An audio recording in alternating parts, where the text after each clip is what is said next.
Hello, good evening. Uh, in the days of the pandemic, we at the Film Society have been thinking of doing interesting things. And one of the things that touched us has been about books. And a group of people wanted to sit together and read. And since it's not been possible to read books together physically, we tried to use the internet. And the model that seems to be working everywhere around the world right now is to get on these platforms and live stream of some of this conversation. So, as part of our monsoon program at the Film Society Bhubaneswar, Film Society Ravenshaw, and the Center for Human Sciences Bhubaneswar, we started this reading program, and we are launching this series of talks with interesting people that I personally liked.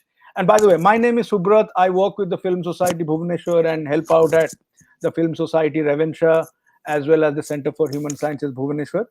And the series of talks will come with very interesting people with different backgrounds, with the world of theater, world of cinema, historians, academicians, and people who are in the legal fraternity. Today, we start with a very dear friend of mine, Abhishek Majumdar.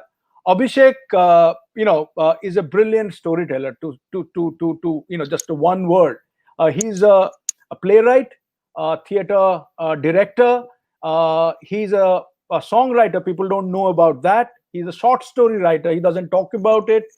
He is a beautiful teacher.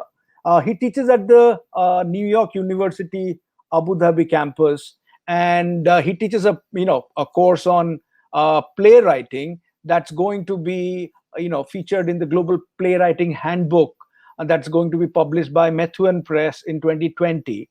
Uh, and one of my favorite plays, some of my favorite plays that have stayed with me, Abhishek's works, are Kaumudi, Muktidam, dialectical materialism, or Anya Vilupt Kahaniya that we have read. I don't think it's been produced yet on stage yet. And the other one that he wrote recently was called Desh. Okay, and I personally are hoping to see some of these new plays that he's been writing, which are very interesting, topical, layered, and textured. And I always, share with my friends that his works need to be explored and taught in our campuses, in schools and in colleges, and hopefully someday his work will come into our syllabuses, right? By the way, his plays have been performed almost everywhere in the world, from Asia, Europe, Latin America, US, and Canada. Without me being getting breathless about his work, I would want you to experience the magic of Abhishek's works. You read, if you can't find his plays online, write to me, write to him, and you will get this plays to read. Okay. uh, he is a brilliant conversationalist. We asked him to come in and talk to us about text that he was inspired by. So the format of the talk would be about 40 to 45 minutes or an hour, depending on how charged he is, how excited he feels about what he's going to talk about. And then we open it up to our audience and take your questions. I think the audience, wherever you are, you can use the chat window on Facebook. We're going live on Facebook, on our different pages of Film Society, right? And we will take those questions after the end of Abhishek's session, right? So with that, I'll go into the background and enjoy the evening with Abhishek Majumdar, a dear friend and a brilliant conversationalist. Thank you. Okay, thank you very much, Subrat, for that generous introduction. And also thank you everyone who is currently here. Thank you to the Film Society of Bhubaneswar, Center for Human Sciences, and the Film Society of Ravenshaw College.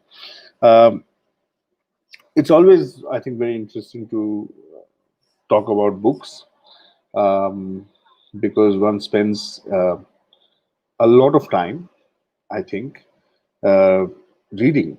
Essentially, I think most of my time is spent reading. My work that I have chosen in my life, which is to make theater, at least for me, uh, one of the most important things, exciting things about it is that I get to read whatever I want to read, and it can all be part of a work day. There are no questions asked, and it can be stuff that varies from physics, chemistry, to history, to non-fiction, fiction, and all of this, I think somehow goes goes into the work that I do. Um, so I'm very excited to talk about texts at the moment. Uh, what I thought I'll do is to, uh, since the provocation was to talk about texts that inspire me, I thought I'll do a kind of little journey through texts and talk about them in a little bit of detail and why these texts were important for me at that stage of life. And then, I'll be very happy to have your thoughts, comments, questions, whichever way. So let me start by saying that I was never a big reader growing up. In fact, I was not a reader at all. I grew up in JNU campus. My parents worked in JNU, and I have a sister who's 8 years older to me. She was the reader of our house. She's the one who read, a whole lot. And in my house, there were books in both English and Bangla. There were very few Hindi books in my house, although I was growing up in Delhi. But outside my house, through my school, there was access to Hindi, Urdu, all these other languages. But I was not a reader at all. I did not enjoy it. I found it very painstaking. I used to go to play every day and come back, and somehow sitting down with a book, I suppose at that time, till a very late age, felt like something like school, which already had a lot of books. But I have a sister who was a great storyteller. And so the first stories and books that I remember, which made a huge impact on me, were all essentially stories that she told me and books that she would sit down with and read and then present them to me. And the first major book that had an impact on me was something called Wild Swans, which I think is a fairy tale or a Aesop's fable of some kind. I remember this big book which we used to have, and there was the story was something about seven brothers who do something and they become swans. They are under a curse and they become swans and they fly across various places, and the parents are really worried, where did their sons disappear, so on and so forth. And then finally, as it happens in these kind of stories, it would get resolved, and then the swans would come back, and one day they would find their children again. uh, this book is very important for me for a variety of reasons. One of the reasons is that now when I look back at it, I realize that the fact that it changes from naturalism of the family to something almost magical, which is these swans which fly and then come back again to the family. This structure has stayed with me for years. I think many of the books and plays that I have been interested in after that in my life and the things that I've written inherently have this structure. Inherently, it's a structure that I'm drawn towards, in which the human being transcends this purely naturalistic realm and becomes something else and then comes back into the world. And the exploration of this kind of magical creature who is a swan. And so, on one hand, the swan is more delicate than the human, but at the same time, the swan is something quite menacing as well. It is not a beautiful bird alone. It has a body, it has a weight, and even though it flies from a distance, it looks elegant. I remember those pictures, and when you come close to it, it's quite a big figure. And I think later on, if I think of even plays that I've worked on, like Djinns of Eidgah is a play I wrote about Kashmir, which had this character of jinns appearing in the lives of this child. Uh, I don't think consciously I was thinking of wild swans, but when I was thinking about this talk yesterday and thinking about all the stuff that I'm drawn to, I can draw a straight line from that fairy tale or that Aesop's fable that my sister told me, and that book, Wild Swans, to many things that happened later. There were many books my sister read to me, and the next book that I can think of, which had a huge impact on me, was Macbeth, Shakespeare's Macbeth. And by then, my sister was studying literature in university in Delhi, and I was much younger. So I realized that a lot of these Shakespeare stories, Seneca's plays, the various Greek plays, the Theban plays, Sophocles, my sister kind of told me this censored, child friendly version of these stories.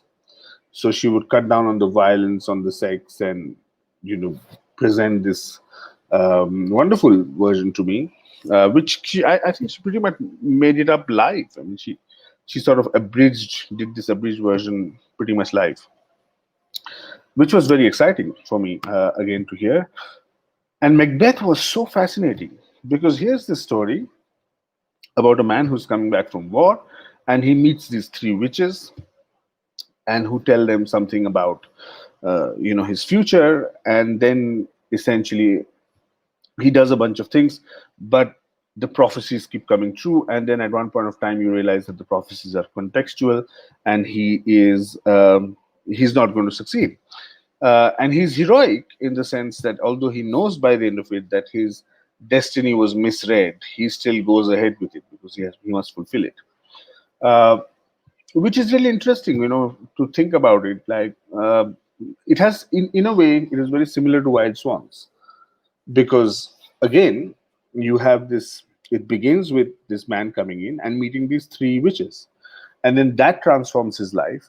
And at every point of time, when he has an issue, the three witches appear, and they say something else, and then he kind of moves forward.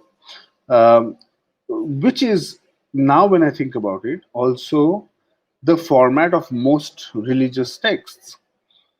Because most religious texts, I mean, the Ramayana, for one, the Quran, uh, many of them, Moses speaking from top of the mountain, all begin with this kind of revelation, which is given to a mortal, and the mortal plays it out essentially.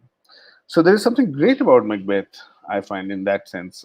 Just again, structure of what it does in telling us that we are about determinism. How free is someone, and the limits of even destiny. It's not to say that, like there is a shift when we move from Oedipus to Macbeth, because in Oedipus he has no control. He essentially does things after things, and we are aware that what is the prophecy, and he will fulfill that prophecy. In Macbeth, the trick is a bit different because he's not going to actually fulfill the prophecy as he thinks he will and as we think he will. It's going to be the prophecy, but it's going to be the prophecy turned around. Like there's going to be something slightly different about the prophecy. And I think that's really interesting as well. But then again, it has various layers. It has beautiful scenes of naturalism. It has scenes which are completely non-naturalistic. It has some of the world's best, sort of larger chunks of monologues, and I was very drawn to that play. Then, of course, I mean, like I said, this was all my sister. I really seriously started reading much later when I was in 11th to 12th standard, uh, when I read Arundhati Roy's God of Small Things. And this was a turning point for me in terms of moving from being a listener of stories to somebody who started reading a lot more. Otherwise, I was kind of behind the reading, like I was reading, what was that? Three Investigators when my friends had already started reading Hardy Boys. I'd never really caught up with Hardy Boys. So I was always sort of lagging. But God of Small Things blew my mind because here was the story which was about this mother and her two children, which was also the setup of my own house. My sister and I were growing up with our mother, and there were observations in that book which were which I could identify completely. I will come to a point about identification soon. I don't think that's the most important thing in the book, that people should identify with the characters. But at that age, it made a big difference to me that I was identifying with that. I remember particularly two instances. There's a bit where the mother says to, I think, Estepan or Rahel, I think she says to Rahel, when she does something and she's a bit upset, the mother is upset with Rahel. She says, if you do this, I will love you a little less. And that is the most devastating thing that can happen to this child. It is not being punished, it is not being hit, it is not being grounded. It is the thing that from here on, I will be loved a little less. And I thought that was profound. It was so simple, and yet that is sort of the greatest fear of a child, maybe even of grown ups, but definitely that of a child. Um, and that stayed with me. I thought that was great. That told me something about how good this book is. Uh, and the other one was, about Rahel and Estepan being on two sides of the door and always knowing exactly what the other one is thinking, what the other one is about to do, which is sort of the experience that my sister and I used to have growing up. We were very cued into uh, each other's lives. We knew what the other one was about to think, and we could almost tell, at least in those days, where. And it's even true. Like last week, we had one of these moments where I was thinking something and she was thinking of exactly the same thing, which we realized on phone. Now we live in two different cities. Um, but that identification with Estepan and Rahel and their mother. And this whole thing about a single woman bringing up children in India in a world which is not congenial to that, to say the least, which is very judgmental of how much fun are the kids having, how much fun is the mother having, so on and so forth, was quite a beautiful experience to read that. It made me understand my mother better. It made me understand my sister better, myself better. Uh, and also by the time I read God of Small Things, we had also lost our mother. So it was just the two of us. And it was a wonderful way of remembering her by this book written by somebody else about somebody else's experience. Um, Also, God of Small Things is very layered because as a book, it deals with these kind of naturalistic phenomena, but it suddenly becomes about bigger things. It becomes about philosophical reflections on life and how should one live here, um, and what happens in terms of caste politics. It's very layered in terms of its caste politics, and those were things I think I was drawn to even at that time. Again, layering is something that has often drawn me to a book. Um, from then, I started reading. Something happened. I've been reading ever since. I read a lot. I really like reading. On weekdays, I often have my work, like Monday to Friday. I go to my office, which is like a studio where I work. So I read a lot of fiction. And Saturdays and Sundays, I actually try not to read anything which has a story. So I read a lot of chemistry, for example, is one of my favorites. I love reading chemistry and mathematics and physics because to me, there's just, like, it's a break for me when people are not going to have emotions, when lines are exactly what it says it is. There's no other sort of world there. It's very refreshing. It's my bedside reading, weirdly, is or like organic chemistry and things like that. Um, and I must say that studying sciences at, to a serious, like a degree, was a very helpful thing for me. I enjoyed the many books. Like I remember this fantastic three-part series in trigonometry.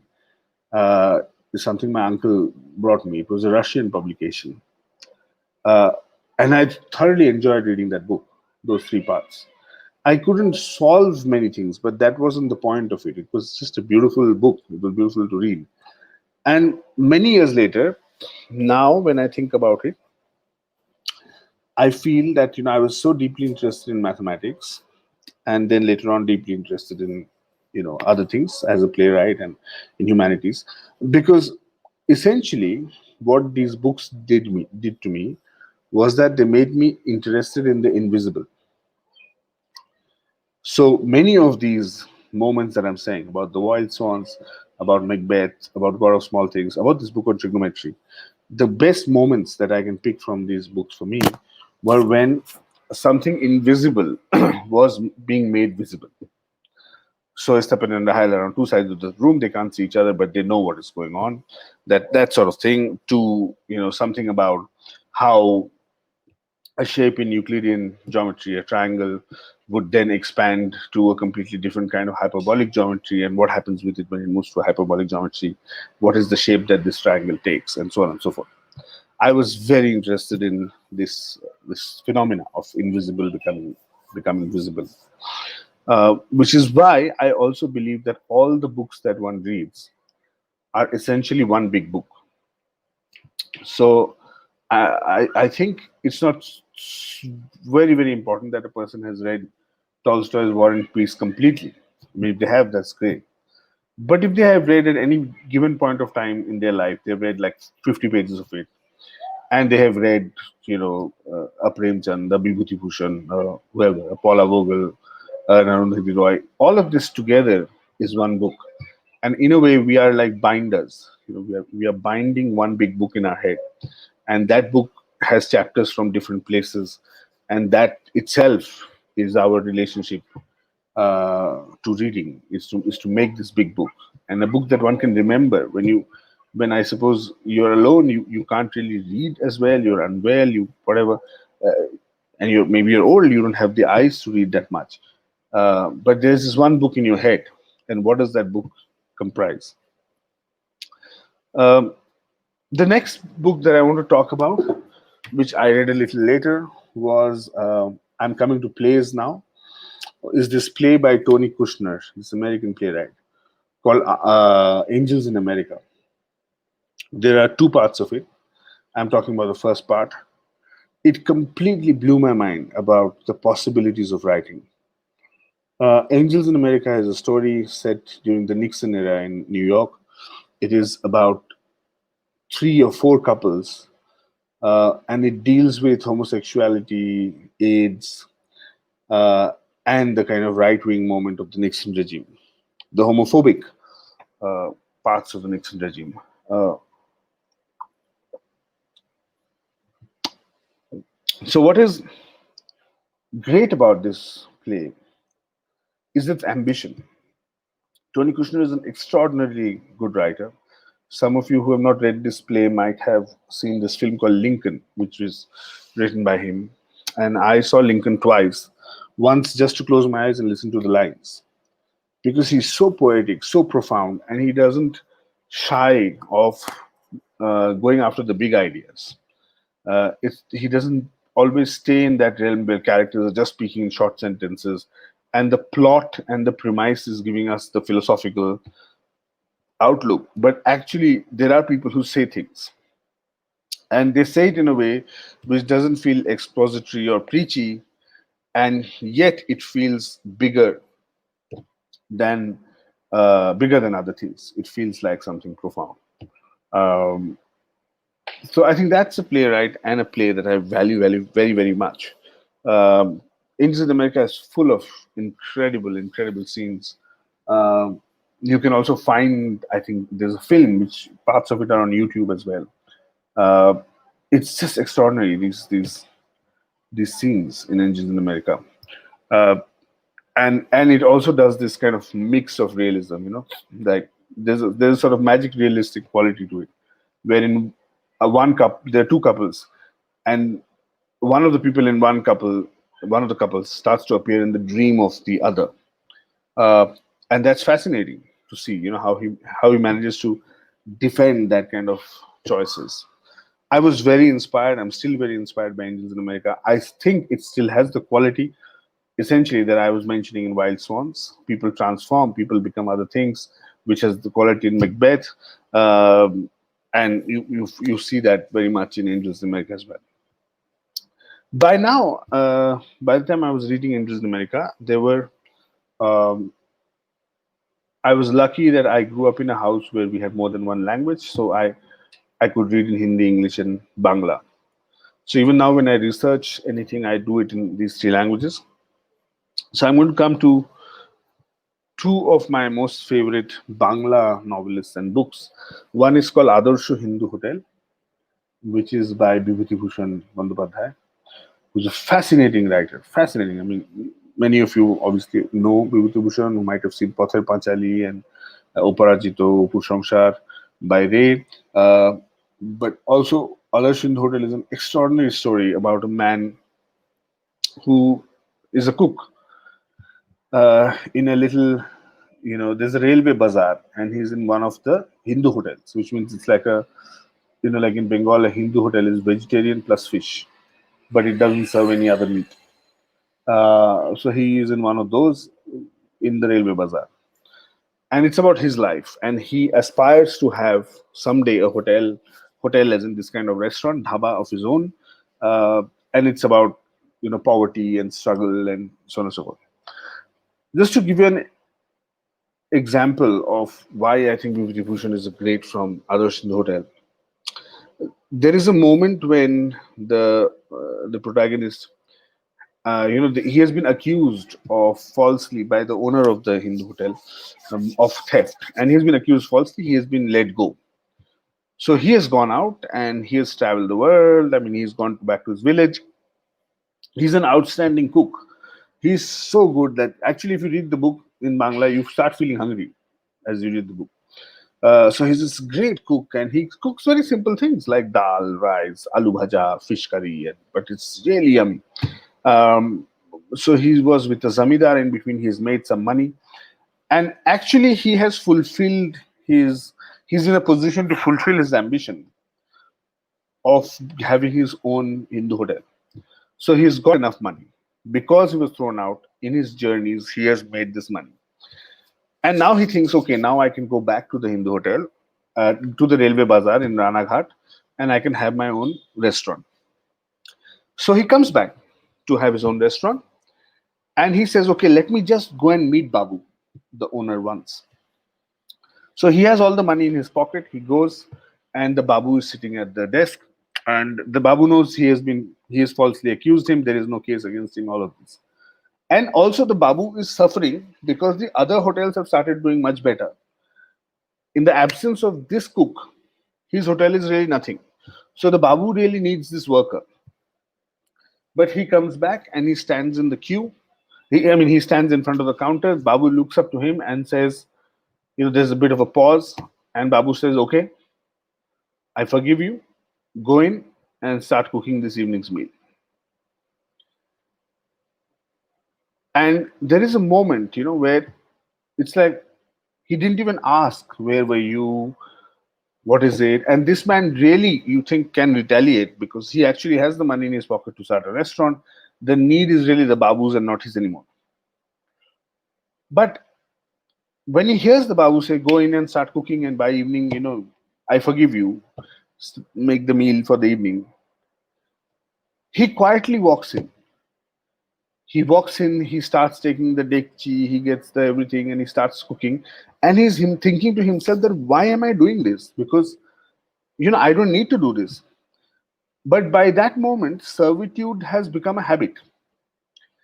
Even if one has the means, it's very hard to beat that habit. So he goes ahead and serves the Babu again. And I found this such a profound moment in Vibhuti Bhushan. His books are full of these kind of moments, which are great observation of human life, of our habits, of what we can't break, how we deal with power, without giving a whole bunch of plot twists. And this is very common to three writers, I think: Vibhuti Bhushan in Bangla, Naguib Mahfouz, the Egyptian writer, in Arabic, and Paul Auster in English. They have a similar style in this way, where it's not a story which is really dependent on plot. It is a story which is led by observation and character. So at every moment, the observation is so deep that that is what holds you, and not the passage of time in events. I've read a lot of other Bhibhuti Bhushan who I really like, and I would strongly, obviously, recommend for those who haven't to read Bhibhuti Bhushan. Um, and I just mentioned the other two writers who are also absolutely brilliant. Naguib Mahfouz has this extraordinary thing called the Cairo Trilogy. He's written many of my favorite books and Naguib Mahfouz books. Cairo Trilogy is about this little boy who is on a road called Palace Walk in Cairo, uh, and then he grows up on that street, and it's about his life, but it also looks at Egypt, I think, over 50, 60 years. from the time the British were going to a much later a period in history through the lives of this family and this little boy. Uh, Again, very non-plot writing and very much dependent on observation. Um, there is another Bengali writer who's actually from Bangladesh whose work I really, really like. His name is Humayun Ahmed. And Humayun Ahmed has written some extraordinary things. His very famous thing is the Himu series, wherein Himu doesn't do anything. He lives in Dhaka and he walks in Dhaka. And most of the stories are about Himu's walks in Dhaka. They are hilarious, they are profound. Sometimes they're a bit uneven. The later stuff, it feels a bit forced to me, but some of the earlier stuff is just extraordinary. Himu is a guy who's called Himalaya, whose actual name is Himalaya, and his father decided that Himalaya has to be a Mahapurush. So he didn't send him to school. He said, there is no school which makes Mahapurush, so I will train Himalaya. And he will be called Himalaya because you can't tell his religion from his name. Himalaya can be anybody. So I don't want him to grow up as being Muslim or Hindu in Bangladesh. And of course, what happens is father decides on this curriculum, and then lo and behold, father dies. So Himu already didn't have a mother. So Himu's left all alone in this world to fend for himself with no training other than his father's belief that he's a Mahapurush. So it is about his observations in Dhaka. It's absolutely beautifully written. Humayun Ahmed has also written some books which are completely of a different vein to Himu. One of them is this outstanding book called 1971, which had a huge impact on me again because of its political writing. It was about the 1971 war from the perspective of a school teacher in a village in Bangladesh. Supremely well written. Uh, so, I would strongly recommend looking at Humayun Ahmed as one of the writers you read. Um, in the Hindi reading, singularly, I think if I have to think of one playwright who's my all-time favorite playwright in the world, if I had to make that terrible choice, it would be Mohan Rakesh. Mohan Rakesh, his particularly two plays, Ashar Ka Ek Din and Aadhe Adhure, are two plays in completely different styles. Um, they are one is classical and the other is very modern. Aadhe Adhure is very modern and this is very classical. Ashar Ka Ek Din. However, having said that, uh, still he finds extraordinary structure in both plays, great theatrical possibilities. And I think dramatic writing is basically about structuring time. A good play tells, of course, a good story, but it also structures time interestingly and appropriately to be able to tell the story. So there is a kind of sense of risk with time, which is involved in writing good plays, in my view. And Mohan Rakesh does that very well. And his language is just pure music.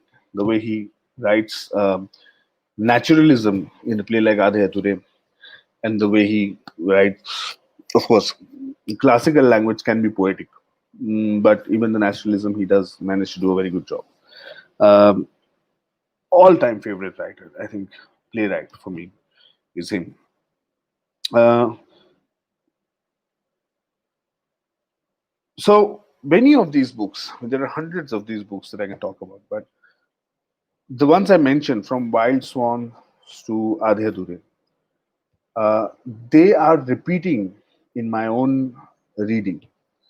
And as I read, things from, like, say, political philosophers or philosophers of science or of religion, and I have had the opportunity to do this, thankfully, a lot. I think the moment I sit down to write a play, these books that I just mentioned, they appear to me quite often, and I find that I'm going back to Wild Swans subconsciously, I think, a lot.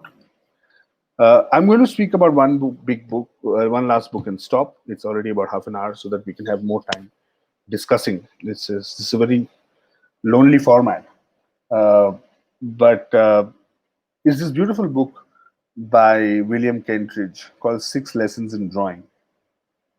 And six lessons in drawing is part of the six lectures that Kentridge gave at, I think, Eton College. They have this thing of giving six lectures. If you know the book, Calvino's book of Six Memos for the Next Millennium, which is about writing, that is also part of the same lecture series, except that I think Calvino was not able to deliver those lectures. He died, I think, if I'm not mistaken, before that. But in six lessons in drawing, he develops an extraordinary thing, which is that in his first lesson, he talks about the role of the philosopher as someone who, in Plato's cave, who is able to see some kind of illusion, take the risk, step out, see what is real, and then say to everyone that this is real, knowing that everybody is not going to believe this philosopher. So the role of the person who sees it, identifies, who takes the risk, and if right, wants to communicate, which inbuilt is going to fail because most people are going to believe Plato's cave is absolutely functioning the way it should function. He starts there in his first lecture and says, this is the role of the artist, to be this philosopher. Then he looks at the history of South Africa. Then he's South African. Then he goes to the history of his neighborhood. Where is this neighborhood? How do you understand this neighborhood? What is this? What are the specifics of this? Then he goes to his family. And in the end, he goes to his book rack. And what he essentially says is that for any artist, for any creative person, anybody who's making anything, I think this is true for all human beings actually. What influences us are what are our philosophical paradigms? Where are we operating? And it should, in a way, he's also prescribing that for the artist, that question is important. That what are you saying philosophically? What are you challenging philosophically? And are you putting your head on the line? Two, what is your understanding of where you are? Two, what is your understanding of your tribe? Two, what is your understanding of your family? And then to understand your book rack. And how you curate this, your philosophical reading to your book rack, essentially determines what you think, how you live, and how are you going to write or draw, in his case, draw. And six drawing lessons have got nothing to do with actually the skill of drawing. It's to do with these six sides, so to speak, through which a philosopher is developing his or her own work. I just remembered one more book which I wanted to tell you about, which has had a huge impact on me. Although I wanted to finish with six lessons in drawing, I missed that. It's a beautiful book called In Jail with Hikmat by Orhan Kamal. And it's I think one of the world's best writing books. So Orhan Kamal is the person on whom I think Orhan Pamuk is named. I think Orhan Pamuk's father named Pamuk on Kamal. And Kamal, when he was very young, he was put behind bars for carrying some, I think, communist literature or something like that. He was not really a card-holding member of anything. He was put in prison. And after being put in prison, what happened is he was distraught. He was a young man and he thought, my life is over. I thought I'm going to become a poet. And, here I am. There's not much happening and I'm in prison. But in his prison room, there were 3 beds, out of which one was unoccupied. And very soon there was a buzz in the prison that Nizam Hikmat, the great Nizam Hikmat poet who was by that time in his 40s, had been transferred to this jail. And in fact, it was coming to Nizam Orhan Kamal's prison cell, to the 3rd bed. And he was overjoyed because Nizam Hikmat was his hero. He was the poet he really loved and he wanted to be like Nizam Hikmat. And Nizam Hikmat was, in fact, coming to his cell. And after Nizam Hikmat came, he said, I would love to learn how to write. And the book is about Nizam Hikmat teaching Orhan Kamal to write in jail. It's outstanding because what you see is Nizam Hikmat telling him, read the classics and observe life. Read the classics, observe life. Have your politics. Read the classics, observe life, have your politics. And there's from somewhere there it will emerge. Um, which is something I totally believe in. I think, we often ask this question whether, drama schools, for example, can teach drama, or is it better to, work and get there. I think what drama school can do is teach you skill, can teach you various other ways of seeing art, which are all very very important. But what drama school cannot give is historical imperative, and I think historical imperative is a vital thing when it comes to literature or all art. It thrives on historical imperative. Without it, it doesn't have power, because it is always striking against something. It needs that thing to strike off. It doesn't need to be always necessarily something socio-political. Uh, it just can be something political and not necessarily socio-political of that region. It could be our understanding of self, of gender, of class, whatever. But the historical imperative is very important for that work to come out and then become timeless. Uh, and you see that in this book. So I often refer that book as the writing book to my students, than giving them a kind of book on technique, because technique is okay, one can get it. There are many ways of learning technique, but it's very hard to understand the importance of historical imperative. Eventually, of course, what happens is that Urhan Kamal is told by Nizam Hikmat that he should not be a poet, and he should consider being a prose writer because of the need of his time, and which is what he does. And then we know that he became a great writer. Okay, that's pretty much all I have to say, from Wild Swans to 6 lessons in drawing, really, but bringing in the last book. I'll take a 30-second break and be back. Thank you very much for hearing me. I eagerly look forward to the next part of the conversation. Thank you.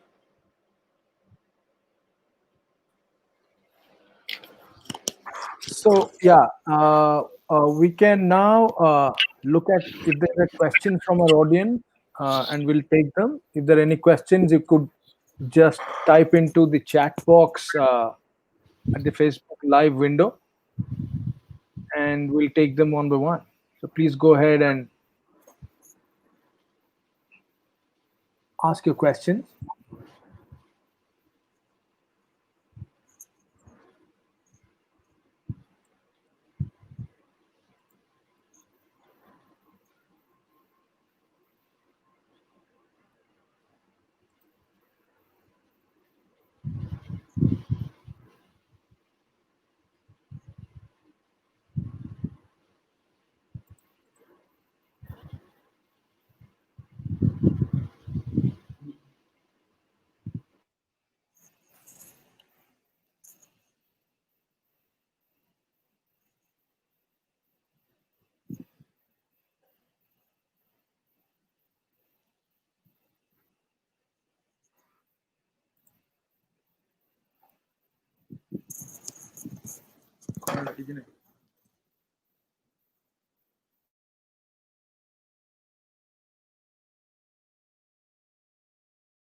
Yeah, I'm back. Yeah, Abhishek's back. So I think there are a couple of questions coming in from our audience. Uh, while we put them up, Subha, if you could just put them up so that Abhishek can also. Okay, so I think Sneha is asking a question, Abhishek, and I think we've read some of your plays together. Sneha's question is, Yeah, I'm back. Abhishek's back. So I think there are a couple of questions coming in from our audience.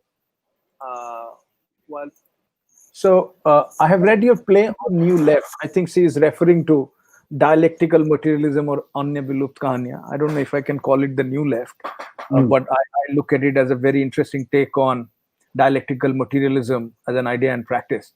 So, can you suggest some of the works from Russian literature that have inspired your thought in writing? So, your favorite ones, if you will, or inspiration in terms of Russian literature. Hmm. I think two writers mostly. One is Bulgakov, and Bulgakov is obviously very known for. This is fascinating, right? So, Master and Margarita Yeah, is so much again like Wild Swans. It has yeah. this element of supernatural and so on and so forth. But the book that I really like of Bulgakov's is this book called, I think it's called A Doctor's Diary, something like Mhm. that, which is his first book. So after he finished studying, his Bulgakov was a doctor, so he was sent to these rural areas to work, Mhm. and he was observing life there, and he wrote this beautiful diary, beautiful set of short stories called Doctor's Diary. And what is great about that is that it's not really, it's kind of rare Russian literature which is not talking about the revolution. It is talking about lives of peasants from the perspective of a doctor and not from the perspective of what the world should be. Or so there is a very Manto-ish quality to this Bulgakov world in that particular book. The other writer, of course, is Chekhov. As a playwright, I think the work of Anton Chekhov is extremely important for playwrights world over. For his ability to cover as much ground as Shakespeare in his plays without being that flamboyant. Mhm. The economy with which he does it. I mean, of course, there's no comparison because they are very different styles. But just the possibility of that is fascinating, I think. So Yeah. I would say those two are the big Russian writers that I have really enjoyed, other than, of course, the usual ones. But yeah, for me. Okay. Thank you, Abhishek. And I hope Sneha, you got some your other note, and as our other audience members warm up in their questions, I think we've got one. What were your inspirations while writing Kaumudi? Good question. It sounds like this is somebody we know. I think this is Subham Roy Chaudhary, I guess. Acha.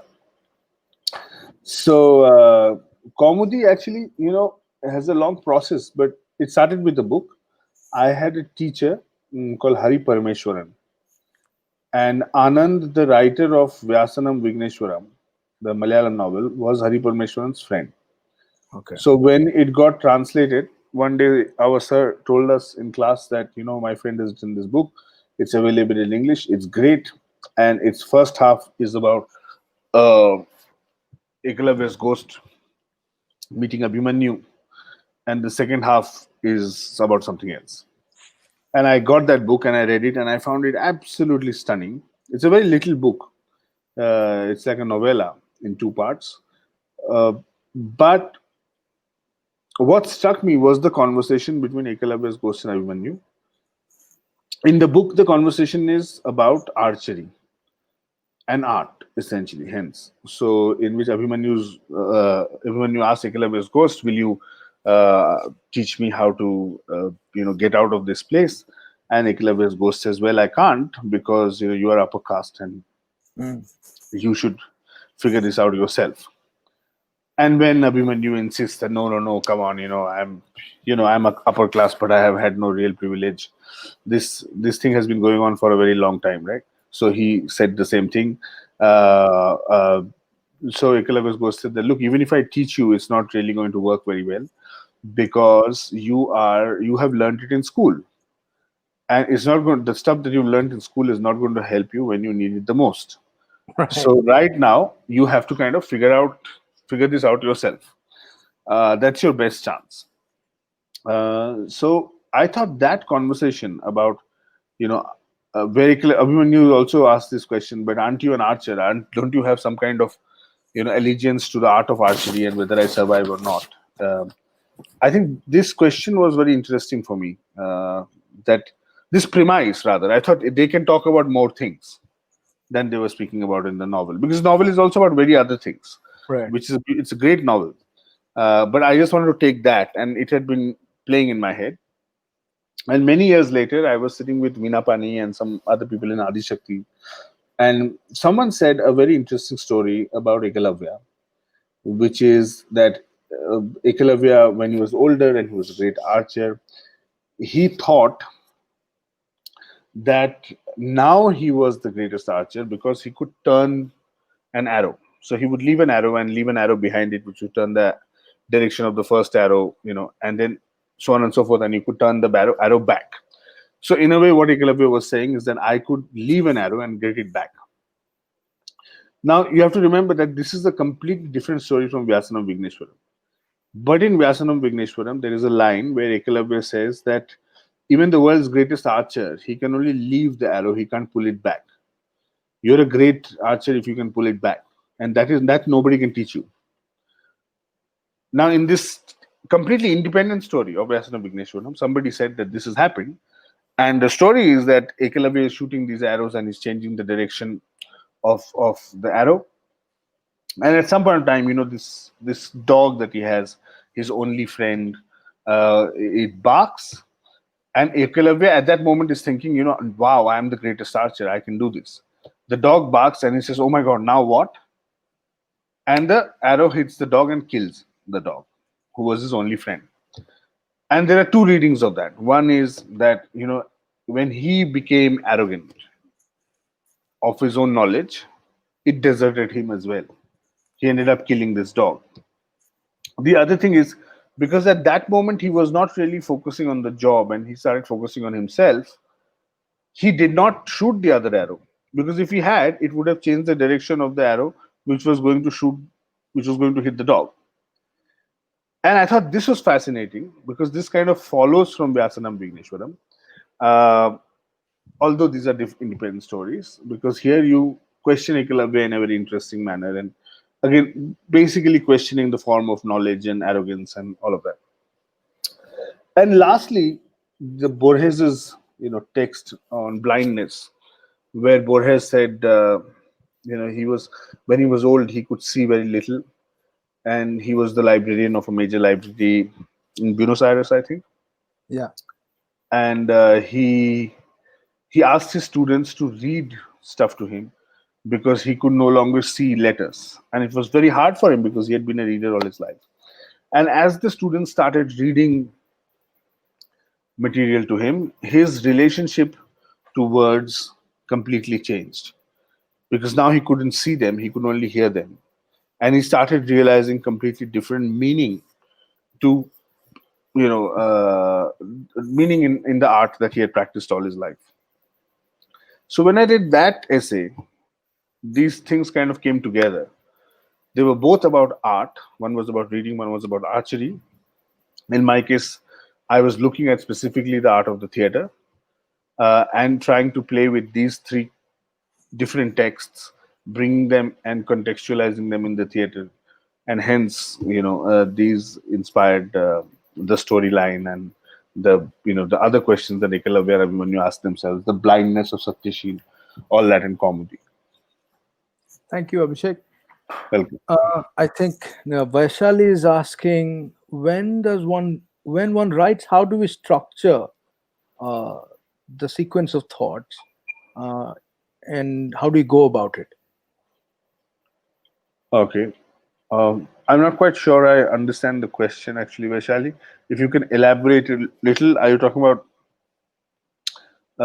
structure line of thought as in the argument, or are you talking about the structure of, like, if it was a play, was it talking about acts or chapters of a novel? I'm not quite sure. If you can just, I don't want to answer the wrong question. So, I mean, I don't want to answer a question that I misunderstood, rather. So, if you could just elaborate that a bit, it would be helpful. Yeah. Thank you. So if you're waiting for, well, we're waiting for Vaishali to write back. Sneha is asking, thanks for your suggestions. How does your reading experience change as someone who enjoys reading versus being a writer? Mm, I'm sorry, I don't follow the question. Can you make it a bit clearer? I don't understand what is the or here. How does your reading experience change as someone who enjoys reading? versus being a Meaning? writer? And Like, what does it mean? that's a good question. Sneha has to respond. I mean, I don't want to speak for her. You see, If you can I, just break it to two sentences, I think I'll get it. yeah. Okay, Abhishek Anmol has a question for you Mm. May you tell us about about the the. play you're currently working on. The Okay, play great. you're currently working on. Yeah. One of the plays I'm working on is about the. It has three parts called Blood, Milk, and Water. The first part is set in Syria, the second part is set in Delhi, and the third part is set in Bangladesh. Uh, and what it is about is, there's this huge trade which goes on in the world from sites of war. So, say Aleppo or Homs, when they're destroyed, the buildings collapse, and there are multimillionaires who sell this debris to various companies who take them through Dubai and holding companies, and tons of it is sold to India, where in many factories they are sorted. And many of these still contain bombs and live ammunition, and people die while sorting this. So they sort it, and then it goes into plants where they are molten, and then your zippers, bag zippers, various kinds of other products are made and sent to sweatshops around the world.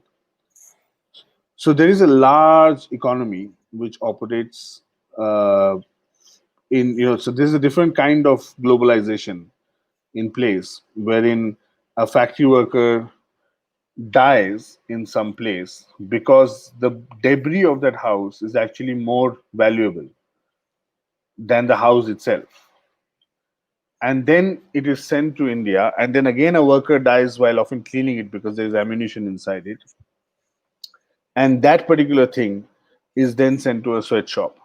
So it's like the underbelly of this trade, the global trade, and how people's lives are connected in this way in today's world.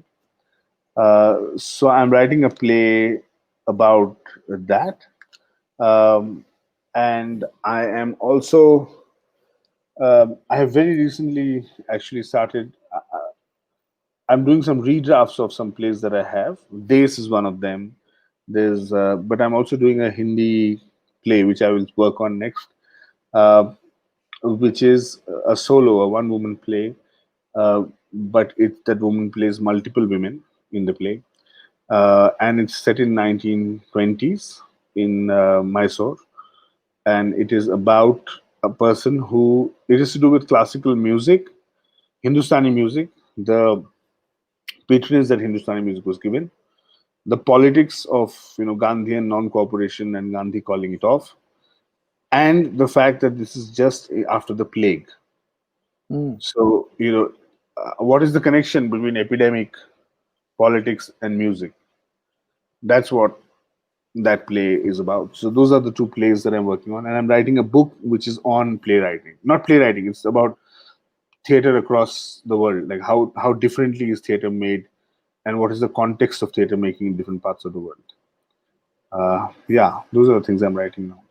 Lovely. I think while we wait for others to ask their questions, and something that you said, opened up another book and another play. I think one of the plays that we don't talk about of Abhishek's work is Thuk, the play that kind of raised a lot of questions about hunger. And hunger today is one of the issues that we see around our the current pandemic that we are going through, and where some of those questions are not talked about. And right now we are working in the courts here in Odisha to ask questions about food security. And this is the book that Abhishek himself had Hmm. talked about, and he had asked me to read this book. I think it's his copy, Utsa Patnaik, The Republic of Hunger. So if you haven't read it, pick up a copy, just or get a PDF, read this book, and it gives you a kind of a perspective. India today has 70% of its population, and if you go break the data down by taluks or blocks, you'll have more proportion of population which is dependent on food aid. And that raises very interesting questions about our development model. Over 70 years post independence, why are 70% of our population dependent on food aid? And that is from primarily, if you look at the NFSA data set, it's publicly available information. It's just that we don't look at the data. And I think Thuk for me was a very powerful experience, because some of the things that one has grown up reading, Sainath's articles, books, and the play brings it out all very clearly in a very nice presentation format. And the setting is very intimate. When you are on the proscenium setting, you are sitting with the on the stage. It's like it is happening in front of you. Like hunger is ever present. It's just that we don't choose to see it because of our own class positions, right? And the play kind of breaks all of that, and it did all of that for me and much more. Maybe made me ask a lot of questions about how and what I was doing with my own life, right? And I think books are wonderful objects. They are not only objects, physical objects. And I think Abhishek made a very interesting point about looking at things which are invisible. I think books are a portals of that, right? So I think Abhishek, thanks for those beautiful works, and thanks to those conversations that I've had personally with you, and that enabled me to explore different things in my own life. I think, okay, now with that, Sneha's back. I know, Sneha, I'm sorry about it. The chat is difficult. Happy for Subrat to interpret it as well. I meant, when you read a particular text, does the experience change as a reader or being a writer yourself? Uh, Books that I enjoyed when I was just a reader was different than now as I'm trying to be a writer too. I think what he's trying to talk about is primarily when you are in the process of writing, vis-a-vis when you are not writing. The experience of reading, does it change? What happens to that experience of reading? I guess that's where she's getting at. Hmm. Okay, Sneha. Uh, that's an interesting question. Uh, Let me try and separate a few strands in my own thinking about this, which is that there are books you read because the books call you, and there are books you read because they are the books you should read. I mean, not that. So, to give an example, when I was talking about Bulgakov's story, it's a book that calls me. So I just went to it. I don't know why I picked it up. It was there. It was interesting. I read it, and it was great. But say if I'm reading a book on Veena Pani Chawla, who's a theater director, then I'm also reading it with the understanding that I have to take something from this book, which I must think of as something tangible. But it's like a reference book for me because I'm a theater director, right? Um or say I'm working on a play like Comedy, not even as a writer. I'm saying even as a let me separate this from being a writer first. Even as a reader, just to read for pleasure, and which is not a small thing, and to read with some purpose, I think changes the reading. Uh, Similarly, as a writer, there are books one is reading while writing, and there are books one is reading which will be written about later. And there are again two different kinds of experiences. A book that I'm reading while I'm writing a play uh, most likely will have a lot to do with what I'm doing. It's like research, really. But then at the same time, I will be reading books which have got nothing to do with what I'm writing, and the experience is very different. Um so, surely, when one is reading something which is connected to one's work, uh, I think the reading is more narrow sometimes, but more focused. And when you're reading something which is not necessarily connected to what you're working on, it can be broader and obviously then a bit less focused. But I think both have their advantages. What really matters is to me, I find that my speed of reading changes depending on what I'm in. If I'm in a format where I'm reading, by a lot, then I'm not researching it, then I read a bit faster. When I'm researching something, I read a bit slower. Also, if I'm researching something as a writer, then I'll have a syllabus of say 50 books in the beginning, and then from that I will shortlist about 10 to be read again. So my second reading can be very different from the first reading. The second reading can be much more, even trying to look at each construction as, okay, where does this stand in relation to something else? Um, just to give you a small example, one of my favorite books is something called Dalit Kavita Ka Sangharsh. Mm. Uh, and uh, It is a great anthology of Dalit poems and critique of Dalit poems, which actually had a huge role to play in the writing of comedy. Mm. Because the poems that one of the characters he says inside a form are, their meter is somewhat like the meter of many of the Dalit poetry in Hindi that one has read. But while I was reading those poems, I was not thinking of this play. Whereas while I was reading Vasam Vigneshwaram later on, I was thinking of this play. I knew that I'm going to make this play. So even that happens. Things things get into the big bag of a writer sooner or later. Yeah, I hope that clarifies you. I also want to clarify something that Subir was talking about, which is that Thuk is the play I directed, but I didn't write it. It was written by Iravati Karnik and Sandeep Shikhar. Yeah, Yeah. Yeah. Thanks. yeah. Uh, okay. Vaishali's question, sir. I've been trying to write, and I begun very recently. It becomes a little tough to give it a structure. Say when I'm trying to write a short story. So when one has all these parts of a story like pieces of a puzzle, how does one go about it Yeah, and ensure that all the parts and pieces are incorporated? yeah. I it still sounds a little vague. Sorry about that. Haha. My comment and question are reflective with a exclamation mark. Okay. Okay, great. Okay, so let's look at it this way. What is structure is essentially how you treat time in a piece, right? So suppose I ask you, how was your day? And you say, I got up in the morning, I brushed my teeth, then I had a cup of tea, then I went, da, da, da, da. I went to the shop, then I went to my office, I worked, then I came back, and now I had dinner, and then I'm sitting down for this talk. So this is linear structure moving forward. Um, you could also start this by saying, well, how was my day? It's great because I had something amazing for lunch. It was fantastic. I had this beautiful whatever curry, and it was great. It reminded me of a day when I was sitting with my mother in this other city having the same curry. And that day when we were having that, we were talking about the same thing that we were talking about today. So today was great because it connected to that day. You have still answered the question about today. You've still constructed the story, but you've taken a moment and expanded it to going to another day. And hence the structure of this story is not non-linear going forward. It is actually two vignettes. One vignette is about the lunch you had this afternoon, and one vignette is the lunch you had with your mother.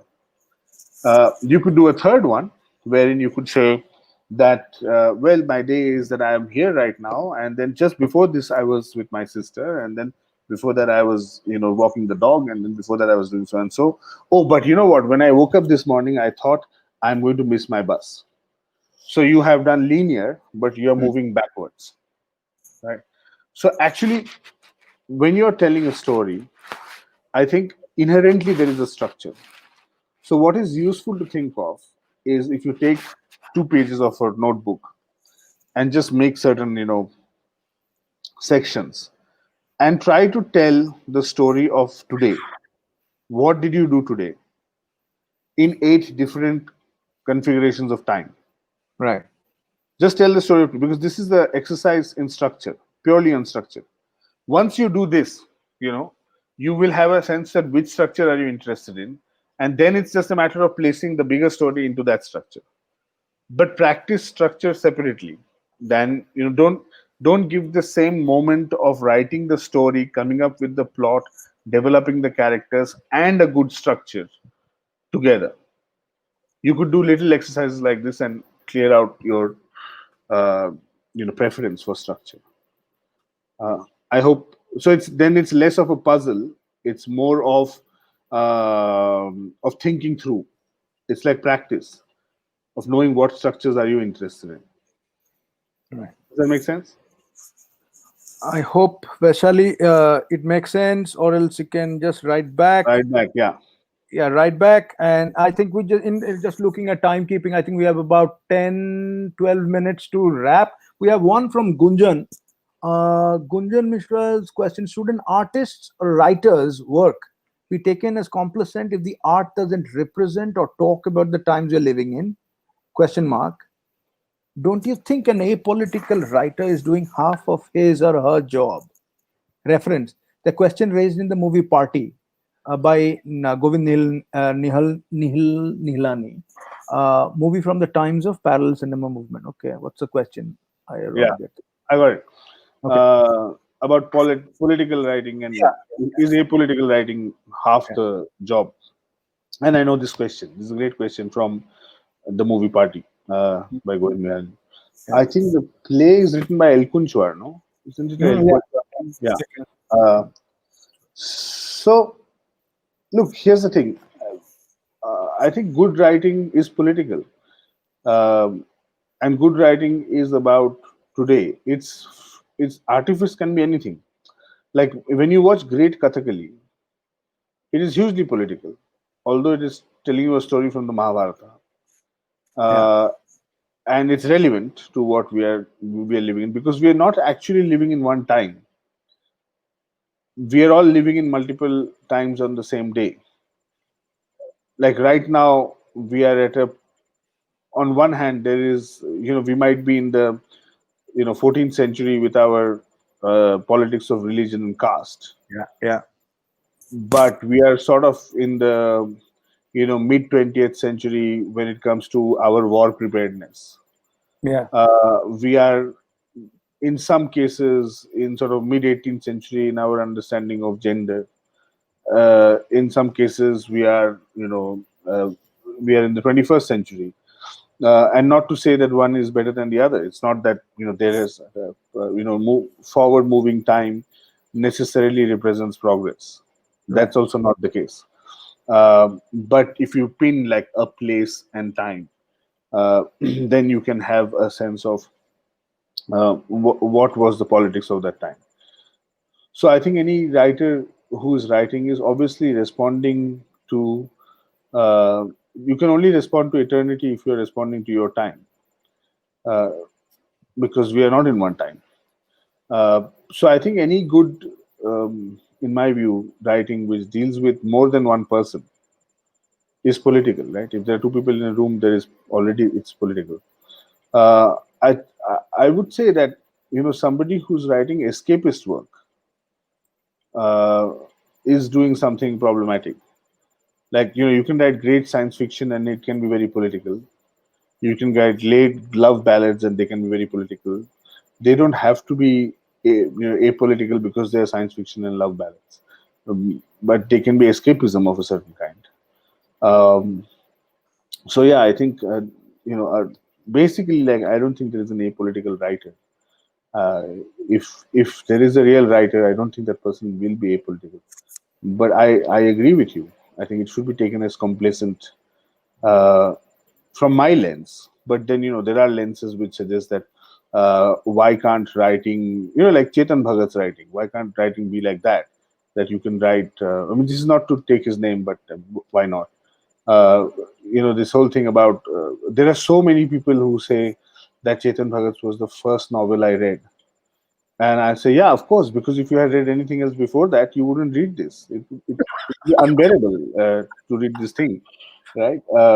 So there is that kind of writing, which is escapism, which is like a business. No, it's like you just want to sell many.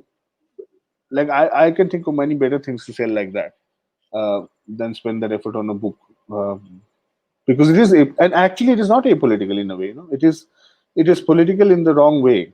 Mm, It is telling people that your personal stories are purely personal, mm, which is not true. It is just simply not true that our personal stories are not operating in an environment or inside the politics. Uh, so yeah, I think that's not really writing of any kind.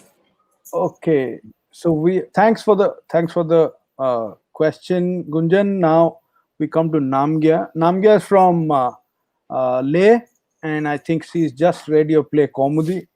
Does art without politics make it dry?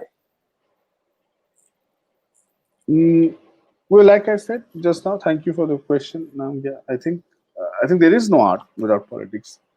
It doesn't exist uh, outside of it. Uh, I mean, a great example is to look at, you know, we have these students who do this field trip where they go to Ajanta Ellora, then they go to Hampi, and I think last year they went to Amarkantak. They cover it like this on trains and buses, and then they come back and they have to maintain a journal of how does art change across this route. And what is really interesting is that if you see Ajanta Ellora, the work is made so that nobody sees it. It's a meditative thing that they were doing. The Buddhists in the caves. It was not meant to be known. Nobody has signed it. If you see in Hampi, it was about the celebration of the Vijayanagar Empire. So everything is again not signed because the workers don't sign, but it's huge grandeur kind of stuff. And in Amarkantak, everything is sacred and public sacred, not like Ajanta Ellora sacred, not sacred that people shouldn't see. And these three are operating at completely three different political moments in the history of our country. Yeah. And hence the art is totally connected to politics. Uh, I think what makes, for me, art dry is when it tries to hide its politics. It has politics, but it tries to hide it. Now, if I go to Ajanta Ellora and I say, okay, this has got absolutely nothing to do with Buddhism and the situations in which this was made, the threat faced by the Buddhists, by the Hindus, etc., etc.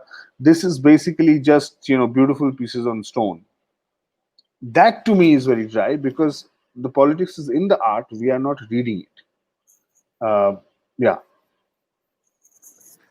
Thank you. I think Namgya's next question. Then why does, if yes, then why does one stand majorly have to mellow down to being palatable to the mass, assuming mass understands politics, as in masses? I would imagine mass to be the masses. Okay. Yeah. I think like with what you're asking, there are three keywords here, right? One is uh, one stand, the phrase one stand. The second is mass, and the third is politics. Uh, and I think at a very simple level, the masses are not really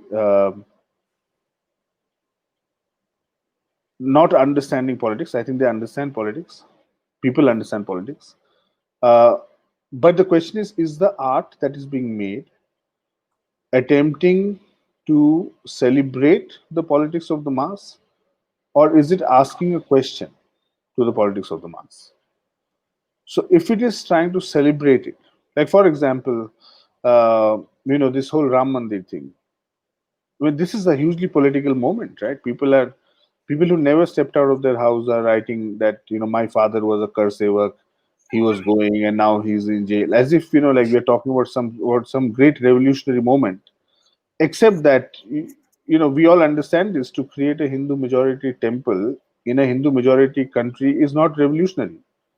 I mean, this is not. There is nothing big about this. To be revolutionary, you would actually have to create the mosque in the temple. It would be really revolutionary if we were able to create this. If we said that actually Ram was born in Lahore and there was a great breakthrough and we were able to make this temple in Lahore for whatever reason. I don't know why we would do that, but let's say we did it. That would be a revolution. It would be worth giving up one's life for if people thought that this was a revolution. But this is simply not a revolution. This is just, I want something where it is safest. There is no bravado involved. Like in my house, I want to be the emperor is kind of easy, no? Like, what is the revolution in that? So I think the mass understands politics, but art is something which is always asking a question to everybody. It's asking a question to the mass. So the art will ask the masses that, okay, but why are you making this temple here? So if you know the place, the location of Ram's birth, then do you also know its time and date and time? Mm. Uh, so then how is it exactly here? And is it, these kind of things? So that doesn't need to be mellowed down. I think what mellows down is not art. What mellows down is um, what needs to be mellowed down always uh, is the fear of art. You know, the fear of art is always claimed as, oh, the art is propaganda. I mean, I'll just elaborate on this a bit. Like if I'm really scared of certain art questioning me, I will just call it propaganda. I'll say this is just bad, this is a bad question. Put them in jail. Let them rot. Because I have a fear of art, so I can't say I'm scared of art. So I'll mellow down and say this opposite thing. But art which mellows down, if it's mostly commercial art, right? Like things like this. What was that film, Padmavati? Padmavati, yeah. So I mean, just imagine what it is. Like somebody has made this blockbuster film, which means while making the movie, they have thought of every possible way in which it can be sold. Every possible way. They have not contested on more or less anything. In the end, it turns out all you need to do to deal with this massive politics is to remove the letter I. You know, it's extraordinary, isn't it? It's got nothing to do with anything but removing the alphabet I. That's it. So what what is that? This is, so I'm saying there is so much of pretension around things being political.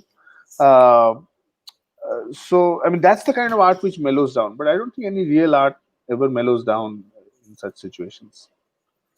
Okay. We have. Is this the last question? I just need to check.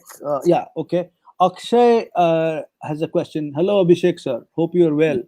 I wanted to ask you a slightly political question. Do you think a presentation from a marginal position, strictly an artistic presentation, do you think we could all be just echoing the same sentiments if we are all for the marginal position? And aren't we just presenting a countercultural presentation unless offending people like in Jaipur, where Djinns of Eidgah truly achieved what it set out to do? Mm. Look, I think it's like this. We when we say that uh, art, sometimes we say this, that art is an echo chamber, that people are talking amongst themselves and we are all presenting the same perspective. Uh, let's look at it in two ways. One is what you are saying, is it thought through, is it valuable, and is it a value that you want to stand up for? Which is to say this, that if all of us in this room speak against pedophilia, it doesn't make the voice against pedophilia lesser because it's an echo chamber. Mm. It's a value that we should all agree to. Now, if this room is now filled with 40 other people who believe in pedophilia, who think it's a great thing, we would be severely outnumbered. But that should not make us believe in pedophilia because it's an absolute value. Yeah. Yeah. So the idea of fighting for the margin in so many hundreds and thousands of years of human civilization, the fact that there is something called a margin is an absolute problem.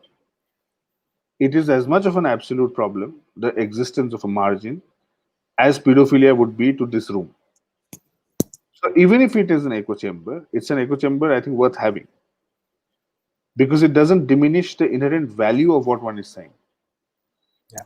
The second position is that the art on the marginalized is not a new thing. If you see the notion of art in Natya Shastra, for example, the beginning of theater in our country is that the demons and the gods have a 100-year war, and the demons lose the war, and the gods go to Vishnu and try to show him how this war was fought. And the moment they start showing, the demons attack again, and then they are stopped and told that, look, we are not actually attacking you, we're just showing Vishnu what happened. So the demons say, but this is crazy. I mean, how will we know when you are really attacking and when you are performing? So they go to Brahma and they say, in Hindu mythology, for everything, you have to go to Brahma. So they go to Brahma and they say, okay, please show us a way in which we can tell the story. And he essentially takes the word from one Veda, movement from one Veda, music from another Veda, and creates the theater. And he says, we will teach Bharata's 100 sons who will learn this form, who will create this play, and they will come back and perform. So the day of the show arrives, the gods sit down to watch this show. They are the producers of this, not only this play, they are the producer of this form. And the Bharata's 100 sons come and start performing this play. And it starts all well, everybody's very happy. Very soon, the gods are a bit suspicious of what is happening, because suddenly it seems like they have started to tell the story from the perspective of the demons. And the gods are very annoyed. Here, we are the producers, and you are criticizing us. So they get really mad at these guys and they stop it. So then they go back to Brahma and they ask him, what is it? And he says, look, but this is a form of the people of the earth. It is a form that should question the gods. That is its job. So we banish this form. So it's not the celestial form that you're going to see when you come to heaven. You're going to see, for some strange reason, you're going to see lots of fountain and lots of Bharatnatyam, it turns out, in heaven. But you're not going to see theater in heaven. This is the last show you're going to see in your life of a play is when you're here. There is no theater there. So they banish them, and these guys go back and basically create a form which questions the gods, which is that it is questioning power. So I think being in different marginal positions is about questioning power. And it is also about questioning, which is the hard thing with the left, like what we broadly call the left, is that the left is continuously questioning each other. Within the Ambedkar movement, there are 10 factions. Within the Yeah. communist movement, there are 10 factions. See, the right has no such problem. Hindu Mahasabha can tie up with Bajrang Dal, can tie up with any other Dal to go and kill Kalburgi. Their Yeah. coordination is simpler. So the voices in the margins actually do not sound similar when you go in. What sounds similar is we say that because they are questioning the same thing, they must be similar voices. But if you question power through Phule, is very different from questioning power through Ambedkar, very different from questioning power through Vedanta. So those nuances are what we should be observing and not placing these margins always in relation to this center. The margins are centers unto themselves. And I think that's what we need to read in a way. Thank you. Okay. I think it's been a wonderful session of Thank you. conversations and listening to you, Abhishek. And I think there are last couple of observations, rather, there are a couple of Yeah. requests that have Hmm. come in from our audience that they want to read your texts. Okay. Please write back to us on the Facebook page or to Abhishek, and we will ensure that you'll get to read some of his plays, that those are available, or we'll figure out a way on how do you get access to some of his works. And the Yeah. last thing I wanted to share out, and then maybe the last word I'll leave it to Abhishek. Uh, I had two things to talk about. Djinns of Eidgah that Akshay was talking about is part of the three plays that Abhishek did on Kashmir. Those are very interesting plays. I don't think we'll have time for me to talk about those plays, but those are interesting plays in a very in a way that gives you a sense of Kashmir, its history, its politics, and the different nuances that comes out in these three plays. The other thing that I wanted to talk about also was Abhishek's been running a director's program, a writer's program over the last 5 6 years that I remember. If any one of you are interested in exploring writing for theater or writing in general that you want to engage with, and if you think of Abhishek is interesting to talk to or engage with, do write to him. And similarly for the directors program, is one of the very well thought through, very nicely done program, and the different elements of it. I won't have much time to talk about it, but yes, if you are interested in theater, you want to learn the craft, get in touch with Abhishek, and we'll figure out a way on how you can get engaged. So with that, with Abhishek, to wrap up, and then that's about it from our side. Yeah. Well, I just want to thank all of you for being here. I think it was um, there were some wonderful questions, very thought provocative, and thank you for that. It's wonderful to be in a forum like that. Thank you to Subrat and everybody else at Film Society Bhubaneswar and at Ravenshaw for doing this. I look forward to logging in to hear some of the others who speak, and thank you for the initiative. All right. Thank you, Abhishek, All right. and for all our guests and all our members and viewers, wherever you are. We will get back to you. Keep a lookout on the Facebook page for the next guest series of guests who will be here on the talks, and we look forward to having you once more again. Thank you. Thank you. Bye bye.